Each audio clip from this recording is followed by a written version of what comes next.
आपसे ही एक और सवाल लूंगा मैं टीसीएस को लेकर। टीसीएस ने अमेरिका की एआई और सेल्सफोर्स कंसल्टिंग कंपनी है कोस्टल क्लाउड, उसको अधिग्रहण करने का फैसला किया है। 6,300 करोड़ की ये डील है। एक तो ये खबर, और ओवरऑल आईटी को लेकर भी आप अपनी राय दीजिएगा, क्योंकि रेट कटौती का यहाँ पर बेनिफिशियरी माना जाता है। आईटी सेक्टर वहाँ पर खूब चलते हैं जब यूएस फेड के डिसीजंस के हिसाब से, लेकिन और साथ ही ओरेकल के जिस तरह के नतीजे आए हैं उससे चिंताएं भी बढ़ी है, और जो एआई कंपनीज हैं उनके रेवेन्यू विजिबिलिटी को लेकर फिर से एक बार सवाल उठे हैं।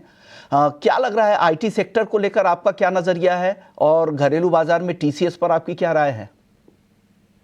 देखिए, अब काफी टाइम हो गया, लेकिन मैं बहुत पहले जब आईटी इंडेक्स करीबन 34, तो बीएससी आईटी की बात कर रहा हूँ मैं, करीबन 34,000 था, तब से मैं इसको रिकमेंडेशन दे रहा था, और ऑलमोस्ट 38 तक जाके अभी 36 के आजू बाजू ये ट्रेड कर रहा है। और आपको ये भी याद होगा जब लास्ट क्वार्टर का रिजल्ट टीसीएस ने दिया था, आईटी सेक्टर में थोड़ा सा रिवाइवल इसके लिए आया था कि टीसीएस ने अनाउंस किया कि फाइनली हम लोग एआई पे करीबन 11,000 crore, if I am not wrong, खर्चा करने वाले हैं, इनफैक्ट स्पेंडिंग करने वाले हैं। तो हो सकता है कि उसी का ये नतीजा हो, और कंपनी को फाइनली लग रहा है कि ट्रेडिशनल आईटी या प्रोग्रामिंग को छोड़ के एआई पे भी फोकस करना पड़ेगा। और जितनी भी, इस कारण ही मैंने रिकमेंडेशन दिया था कि टॉप 5 जो जितनी भी old school of IT companies है, प्रोग्रामिंग, बेसिकली प्रोग्रामिंग कंपनीज है, टीसीएस है, इन्फोसिस है, विप्रो है, ऐसी कंपनीज को आपको ध्यान में देना चाहिए, क्योंकि यहाँ पे फाइनली अगर ये लोग जगह हैं और एआई में खर्चा, इन द सेंस स्पेंडिंग अगर चालू करते हैं, तो मुझे लगता है कि आईटी अच्छा करेगा। और उसके बाद में इनफैक्ट आईटी अच्छा भी किया था।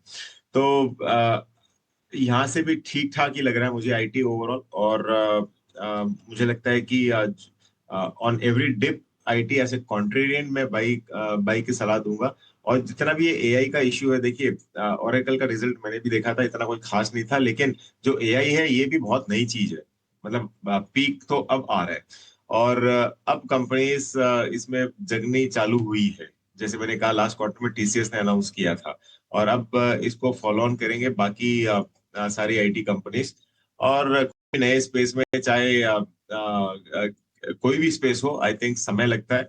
मुझे लगता है कि 6 महीने, 1 साल बाद हमको दिखेगा कि एआई अच्छी तरह इन्होंने अडॉप्ट किया है। हाँ, कंपनीज के लिए अच्छा होगा, एम्प्लॉयज के लिए खराब चीज है, ऑलरेडी ले ऑफ्स हो रहे हैं। इनफैक्ट मेरे बहुत सारे क्लाइंट्स काम करते हैं आईटी कंपनीज में, वहां से यही खबर मिल रही है कि काफी ले ऑफ्स भी हो रहे हैं। लेकिन overall end of the day ये बॉटम लाइन आपको बेटर करते हुए ही दिखेगा ये। ठीक है, ये राय होगी आपके लिए टीसीएस को लेकर। आज के